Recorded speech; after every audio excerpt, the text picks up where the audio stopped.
boleh. Ini sedekah dari ibu Siti Khadijah, boleh, tidak masalah. Dirahasiakan boleh, disebutin nama kita boleh. Intinya bukan soal menyebutkan nama atau kita di depan orang, yang penting niatnya lillahi ta'ala, sudah, tidak usah fikir yang lain. Ikhlas jaga. Dan lebih baik banyak ikhlas bersedekah daripada sedikit tidak ikhlas. Hah? Kok ibu ketawa sih? Kenapa? Hah?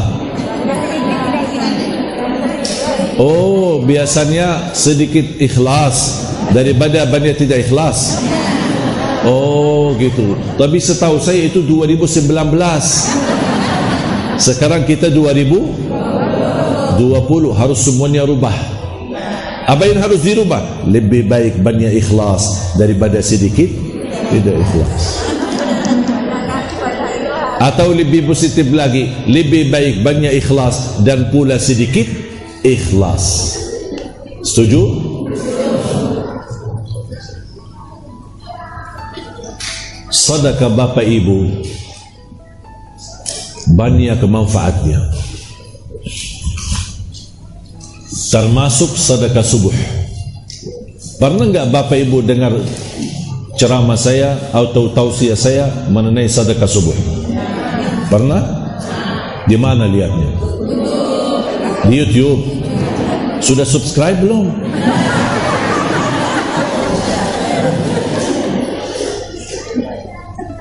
Saya menemukan tidak ada yang lebih dahsyat daripada sedekah subuh. Setiap waktu kita bersedekah sebenarnya boleh-boleh saja, bukan tidak boleh dan tidak ada manfaat, tetap ada manfaatnya. Tapi sering tertinggal satu hal. Sedekah habis majlis ta'lim di masjid, ada kegiatan agama, tapi sering tertinggal satu hal. Saat bapa ibu bersedekah, pernah enggak sebutin doanya? Ya Allah, dengan berkat sedekah ini sembuhkan penyakitku kalau lagi sakit. Ya Allah, dengan berkat sedekah ini aku mohon titipkan pahalanya untuk kedua orang tuaku yang sudah wafat. Ya Allah, dengan berkat sedekah ini anugerahkan kepada keturunanku menjadi penghafal Al-Quran. Jangan tertinggal doa di saat bersedekah, karena salah satu doa yang diterima di sisi Allah yang disertakan sedekah.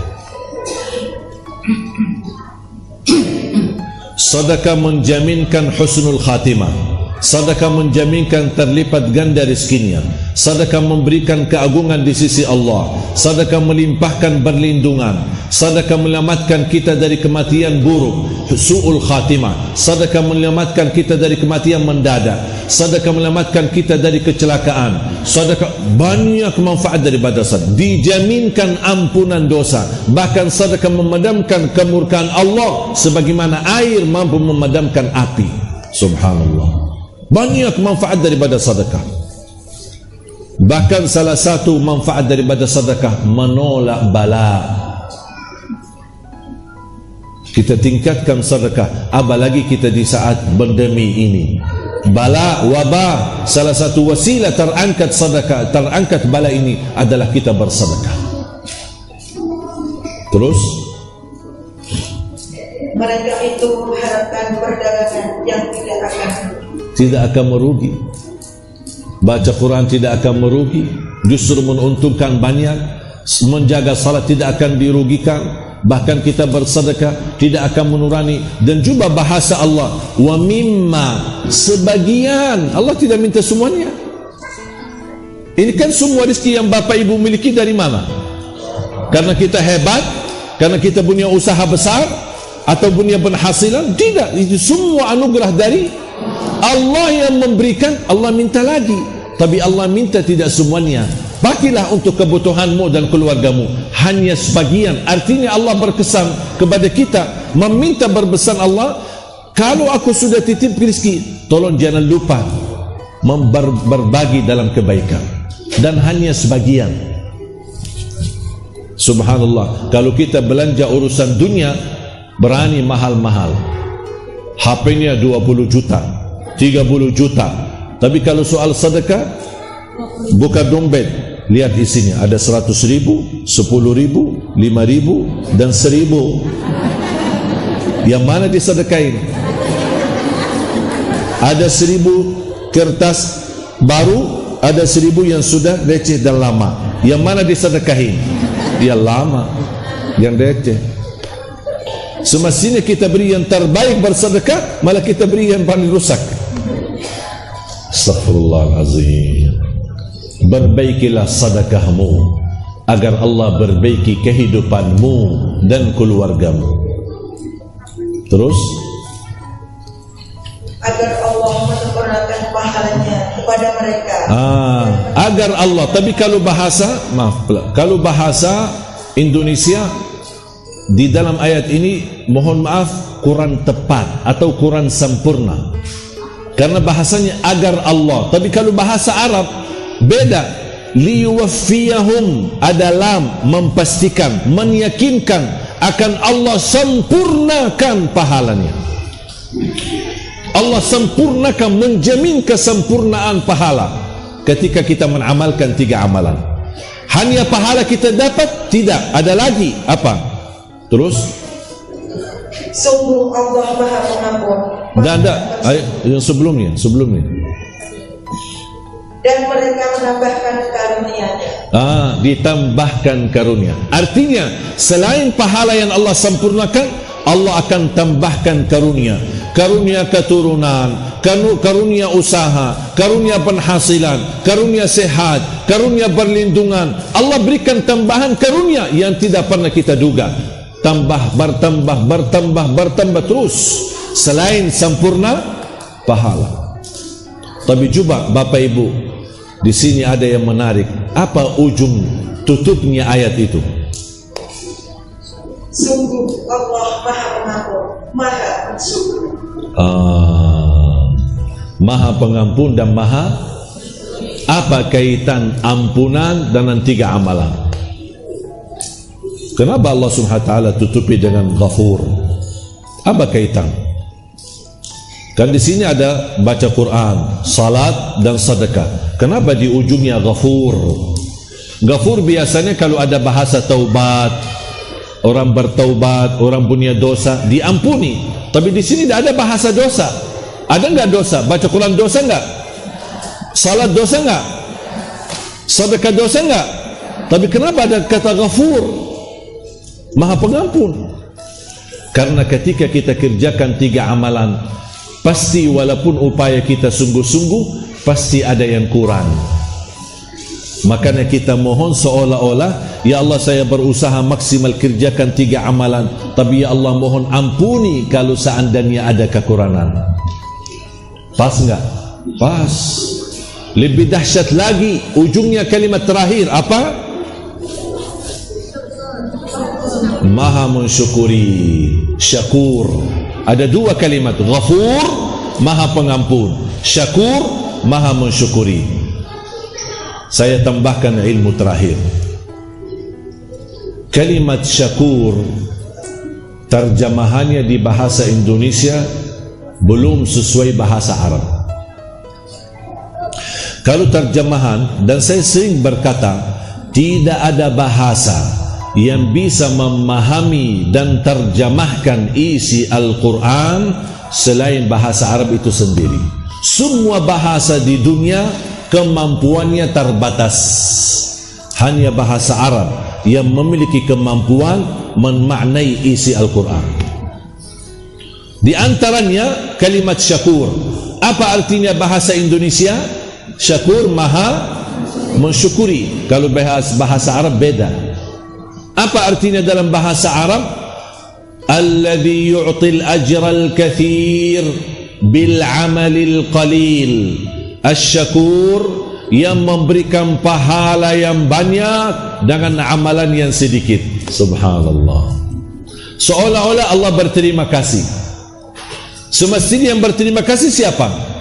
Kita. Karena kita bisa beramal karena Allah yang menganugerahkan. Tapi juga Allah masih berkenan berterima kasih kepada kita. Bahkan Allah memberikan dari nama Asy-Syakur pahala yang banyak walaupun amalan kita sedikit.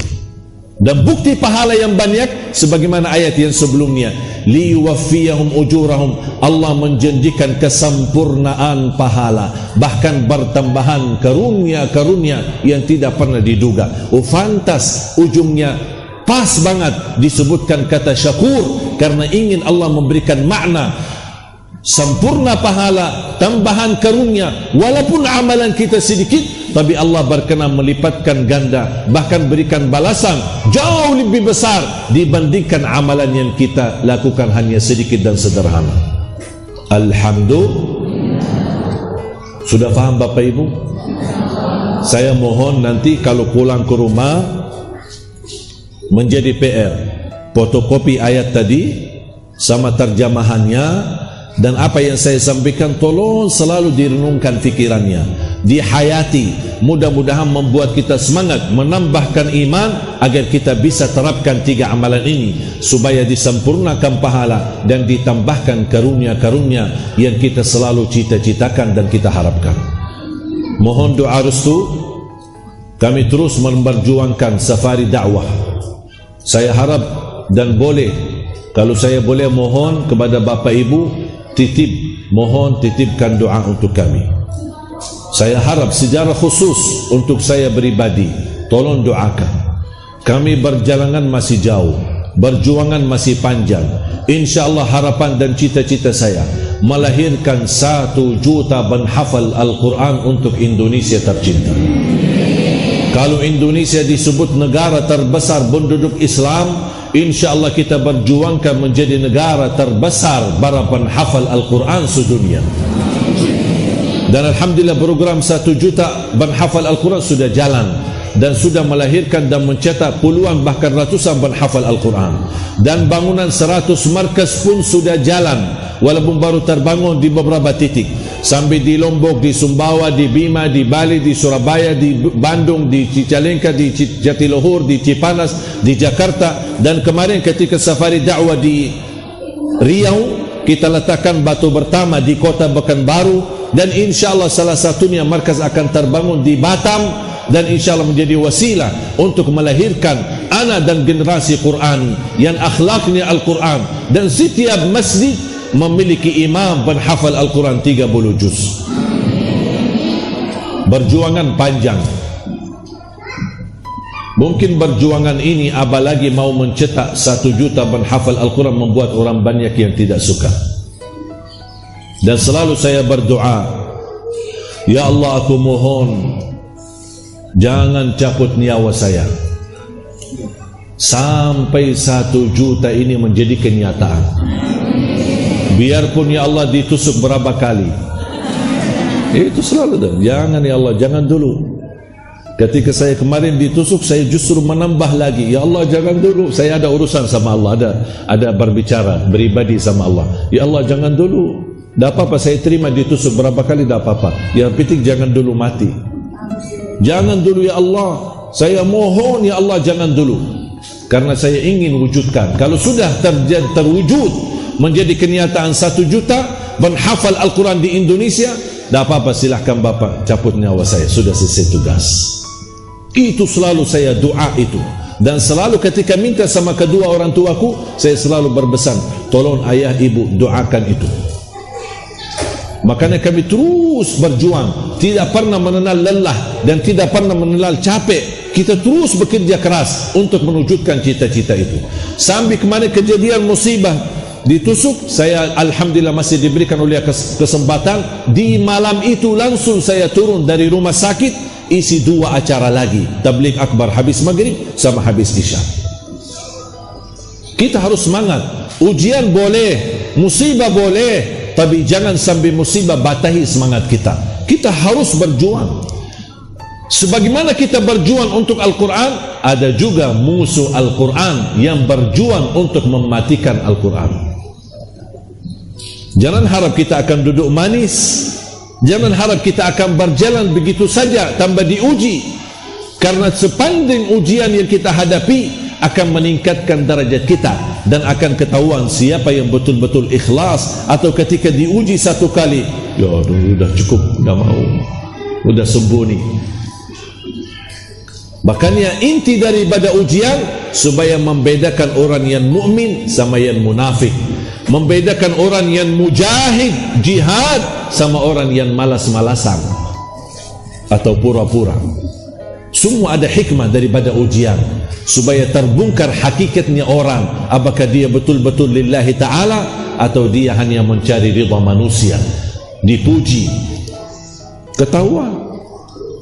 Makanya kita harus terus berjuang. Semakin banyak ujian kita, justru semakin membuat kita ikhlas, justru semakin membuat kita yakini tidak akan ada orang mampu yang mengambil umur kita. Kalau sudah waktunya habis umur, pasti mati walaupun tidak ditusuk.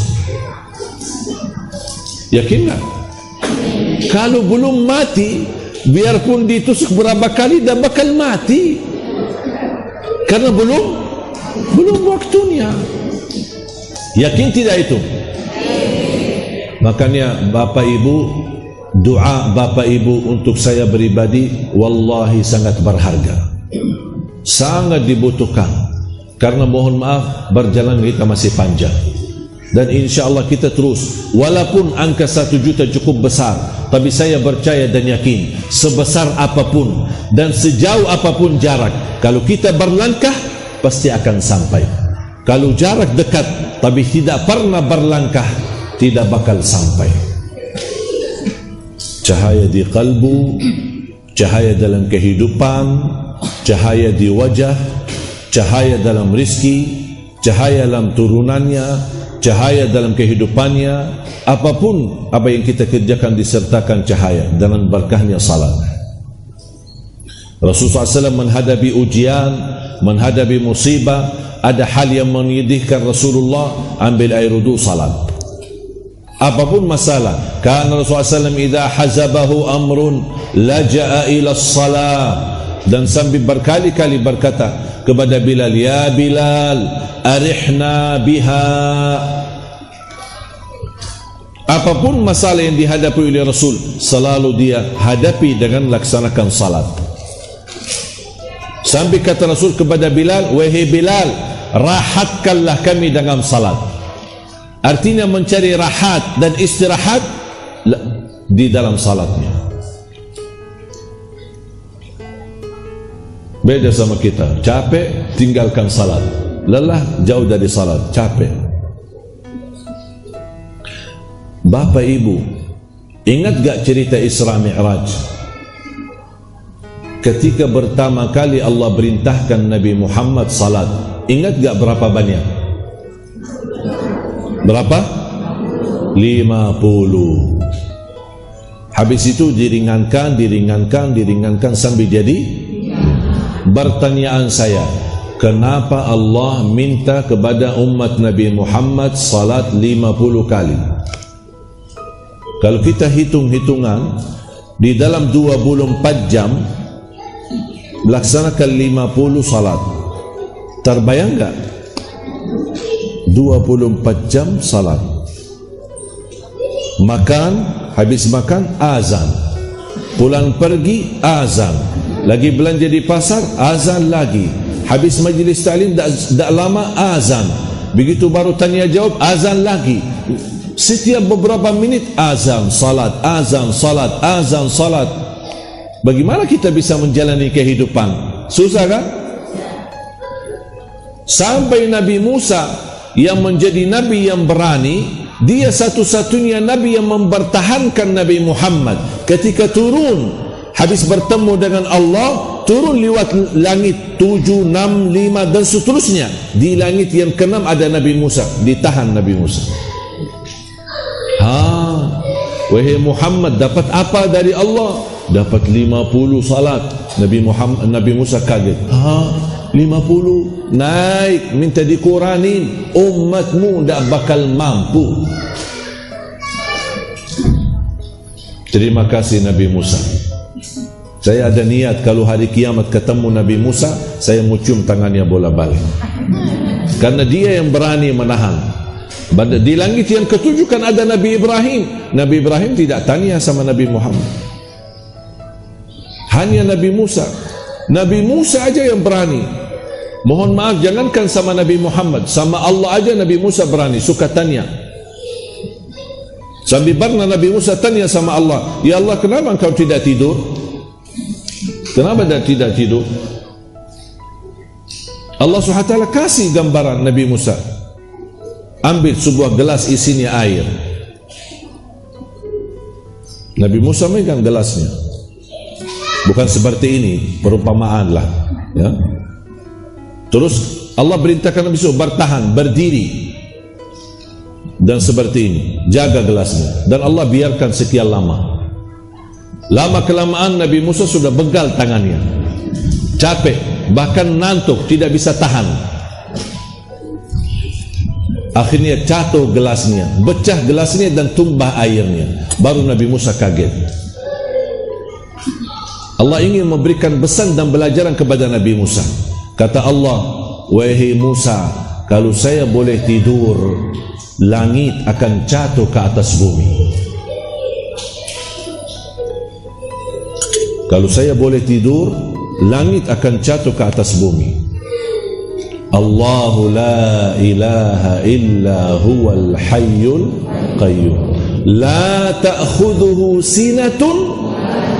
Apa itu sinatun? Ngantuk pun tidak boleh. Subhanallah, maha suci engkau ya Allah.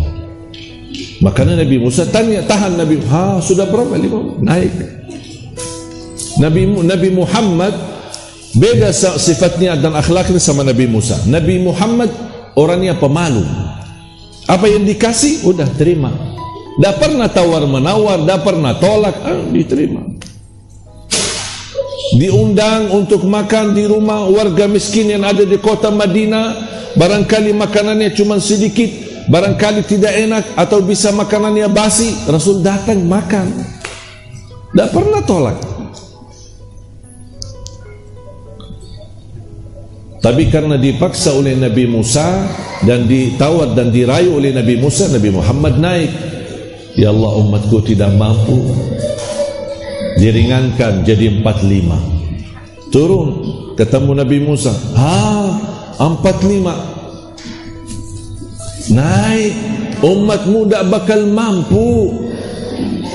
Naik Nabi Muhammad. Antara Allah, Musa, Allah, Musa, Allah, Musa, naik turun sampai jadi 5. Ditahan, bisa lewat begitu saja sama Nabi Musa, tak bisa, ditahan lagi. Udah berapa? 5. Naik, minta dikurangin, umatmu tidak bakal mampu. Ternyata betul Nabi Musa, 5 aja tak beres. Betul tak? Coba lihat, 5 aja tak beres. Bahkan ada orang Muslim yang tidak pernah salat sama sekali, hanya Jumatan. Dia fikir Jumat bakal diterima. Tak bakal diterima. Haji tak bakal diterima. Umrah tak bakal diterima. Membangun 1000 masjid tidak bakal diterima kalau tidak salat. Kunci tiang agama salat. Salat ada, semua yang lain diterima. Salat tidak ada, tak bakal diterima. Salat tali hubungan kita sama Allah. Kalau terputus tali itu, tidak ada ibadah yang bisa sambung. Dan salat satu-satunya amalan yang tidak bisa ditinggal dan tidak bisa mewakili orang lain. Ada umrah badal? Ada. Ada haji badal? Ada. Zakat dan sedekah bisa kita wakili orang lain? Lembaga, yayasan yang bisa mensalurkan kepada orang yang mustahil? Boleh. Ada orang Muslim tidak puasa? Ada, karena lagi sakit. Ada orang Muslim tidak haji? Ada, karena belum mampu. Ada orang Muslim tidak zakat? Ada, karena dia orang miskin, justru menerima zakat. Tapi semestinya tidak ada orang Muslim tidak salat.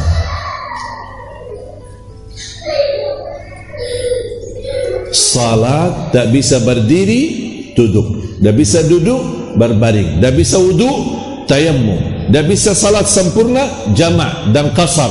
Semua ada solusi. Boleh tinggal? Tak boleh. Sama sekali tidak dibolehkan tinggalkan salat. Bahkan tidak boleh mewakili orang lain. Ada orang datang kepada seorang Habib, saya jujur saja malas salat. Boleh enggak Habib mewakili saya salat? Kata Habib, saya mewakili kamu salat? Tak bisa. Kalau kamu mau disalati, saya bisa. Tak bisa ditinggal.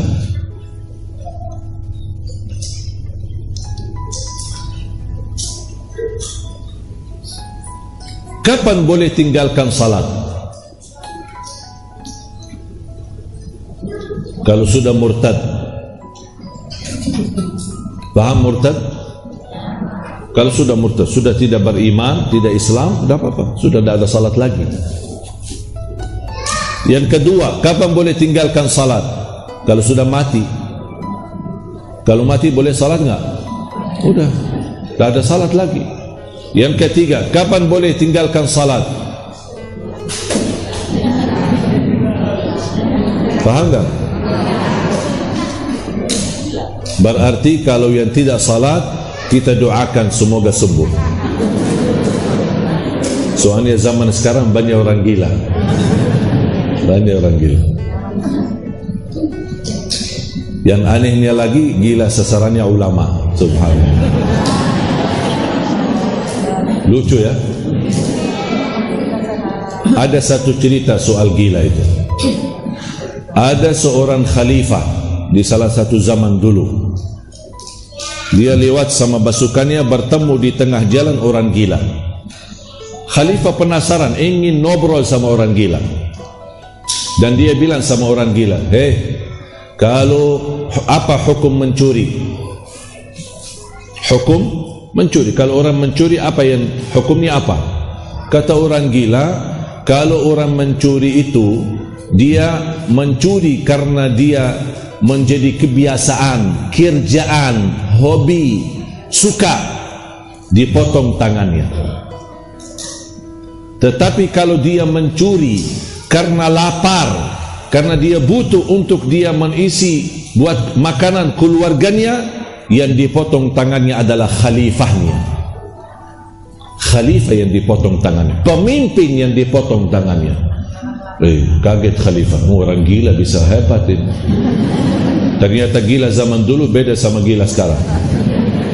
Gila dulu gila tapi bisa kasih hikmah.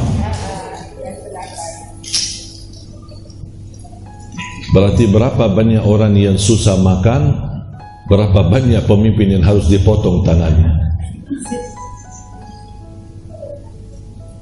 Kata guru saya, kalau ada rakyat yang menderita, berarti ada pemimpin yang tidak amanah. Di zaman Umar bin Abdul Aziz, padahal beliau menjadi khalifah tidak sampai 3 tahun, 2 tahun berapa sekian. Tapi di zaman beliau makmurnya luar biasa. Sampai apa yang dibutuhkan oleh rakyat sudah diurus. Sampai pemuda-pemuda yang mau nikah ditanggung. Datang satu masa di zaman beliau, orang bawa uang zakat mal, mau antarkan zakat mal kepada orang yang membutuhkan, tidak ada yang nerima. Maaf, barangkali tetangga saya lebih butuh. Dia pergi ke tidak ada, coba barangkali ada tetangga saya lebih butuh. Semuanya sudah punya lebih daripada kecukupan. Sambil datang di zaman beliau, bertumbah zakat dari fitrah dan zakat beras berlumbah banyak, berkumpul di gudang-gudang. Sambil mereka lapor kepada Amirul Mu'minin, wahai Amirul Mu'minin, kebanyakan beras tak ada yang terima, lebih daripada cukup rakyat kita, tak ada yang terima. Ngapain berasnya? Apa kata beliau? Tumbahkan beras di jalan dan di atas gunung-gunung supaya burung-burung bisa makan. Saya tidak mau ada cerita datang di zaman Umar bin Abdul Aziz ada burung mati karena lapar. Subhanallah. Sambil burung diurus, bukan manusia. itu karena keadilan. Pemimpin yang adil dijamin kemakmuran, keberkahan luar biasa. Saya selalu berdoa, ya Allah, anugerahkan kepada kami pemimpin yang adil, pemimpin yang takwa, pemimpin yang amanah, pemimpin yang jujur, pemimpin yang ikhlas untuk agamamu dan ikhlas melayani rakyatnya, ya Dzal Jalal wal Ikram.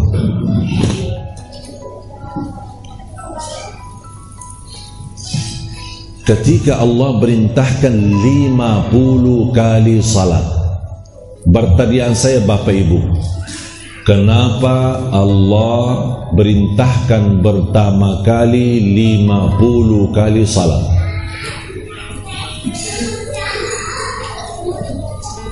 Walaupun sudah diringankan menjadi 5, dan kata Nabi Muhammad ketika ditawar oleh Nabi Musa naik minta dikurangin dari 5, kata Nabi Muhammad, sudah saya rasa cukup, sudah saya tidak bisa lagi, malu terus naik terus. Sambil Allah berfirman, saya tetapkan 5 dikerjakan, tapi pahalanya tetap 50. Jadi kita kerjakan 5 tapi tertulis 50, seolah-olah kita salat 50 kali. Sekali lagi, kenapa Allah perintahkan di awal cerita itu 50 kali salat? Apa hikmah? Kenapa? Tahu enggak kenapa? Karena Allah tidak ingin terputus hubungan dengan hamba. Karena salat berhubungan langsung sama Allah, tidak bagi penantara. Doa masih ada penantara. Boleh kita minta sama orang saleh, doakan, minta sama guru kita, doakan.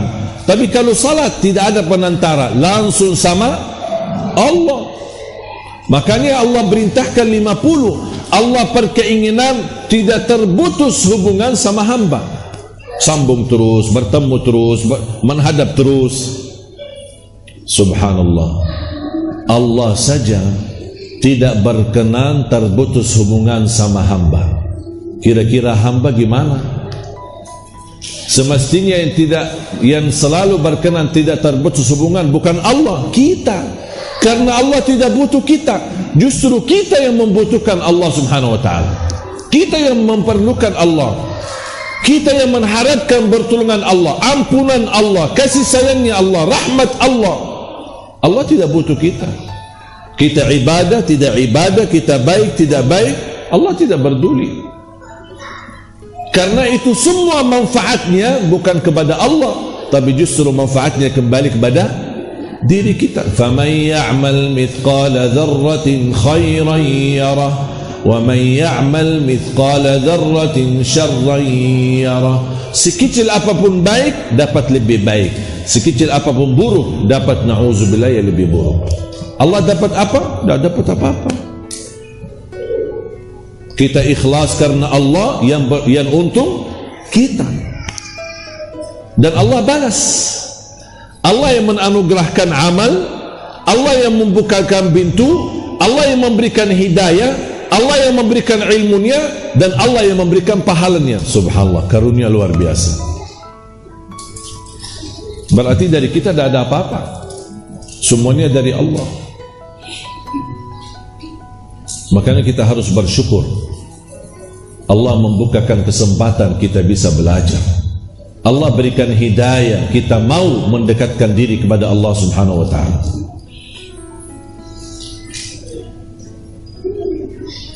Makanya jamaah sekalian, tolong perhatikan salatnya dengan baik, tepat waktu, termasuk salat malam.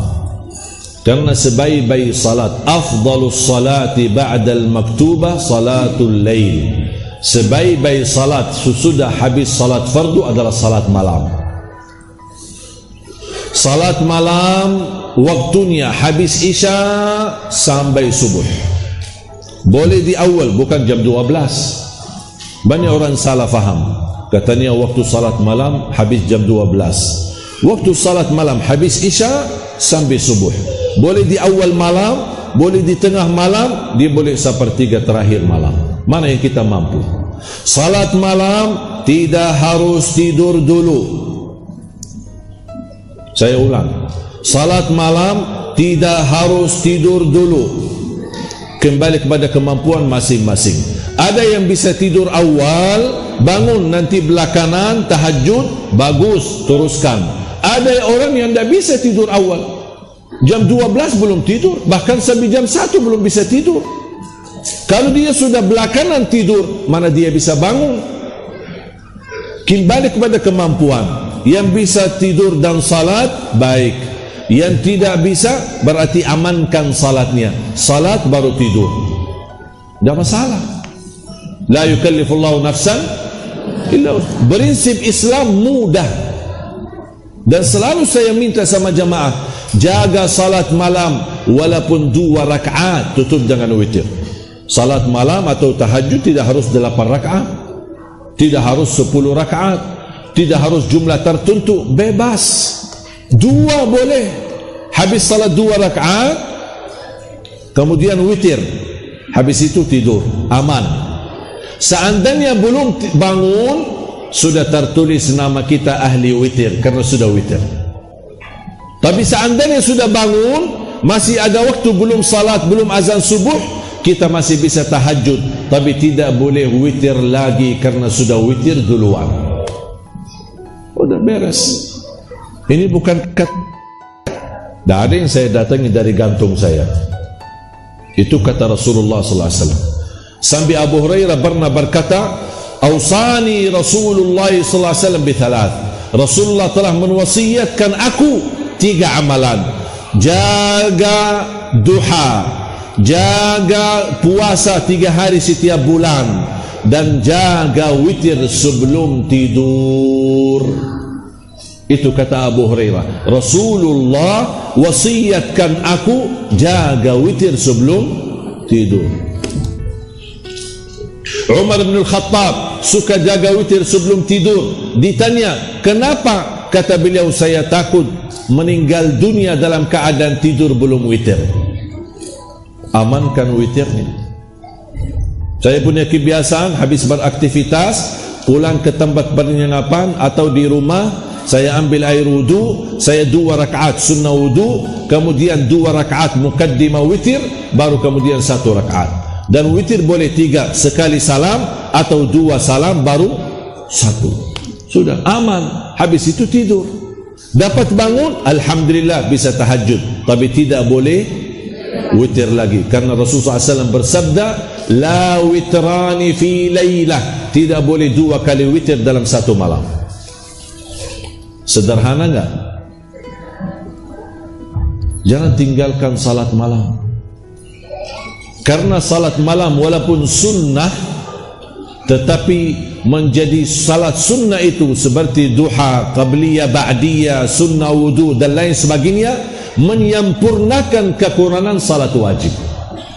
Karena kita semua termasuk saya, tidak ada jaminan salat wajib sudah sempurna, pasti banyak kekurangan. Makanya dianjurkan untuk berbanyak salat sunnah supaya kekurangan ditutupi oleh salat sunnahnya. Sudah faham? Jelas? Kira-kira sederhana? Sesuai kemampuan. Prinsip Islam itu mudah. Prinsip Islam itu mudah. Mana yang kita bisa kerjakan, apalagi salat malam, kembali kepada kemampuan masing-masing. Tidur baru salat boleh, salat baru tidur boleh. Yang terakhir, yang ketiga, dan merupakan sebagian rezeki yang kami anugerahkan kepadanya dengan diam-diam dan terang-terangan. Dua-duanya boleh. Diam-diam boleh, terang-terangan boleh. Berarti ketika di depan orang kita bawa sedekah, itu bukan riya, karena memang ada ajarannya. Terang-terangan boleh. Ada orang menuliskan, ini sedekah dari hamba Allah, boleh. Ini sedekah dari ibu Siti Khadijah, boleh. Tak masalah. Dirahasiakan boleh, disebutin nama kita boleh. Intinya bukan soal menyebutkan nama atau kita di depan orang, Yang penting niatnya lillahi ta'ala, sudah, tidak usah fikir yang lain. Ikhlas jaga. Dan lebih baik banyak ikhlas bersedekah daripada sedikit tidak ikhlas. Hah? Kok ibu ketawa sih? Kenapa? Hah? Oh, biasanya sedikit ikhlas daripada banyak tidak ikhlas. Oh, gitu. Tapi setahu saya itu 2019. Sekarang kita 2020, harus semuanya rubah. Apa yang harus dirubah? Lebih baik banyak ikhlas daripada sedikit tidak ikhlas. Atau lebih positif lagi, lebih baik banyak ikhlas dan pula sedikit ikhlas. Setuju? Sedekah bapa ibu banyak manfaatnya, termasuk sedekah subuh. Pernah enggak bapa ibu dengar ceramah saya atau tausiah saya mengenai sedekah subuh? Pernah? Di mana lihatnya? Di YouTube. Sudah subscribe belum?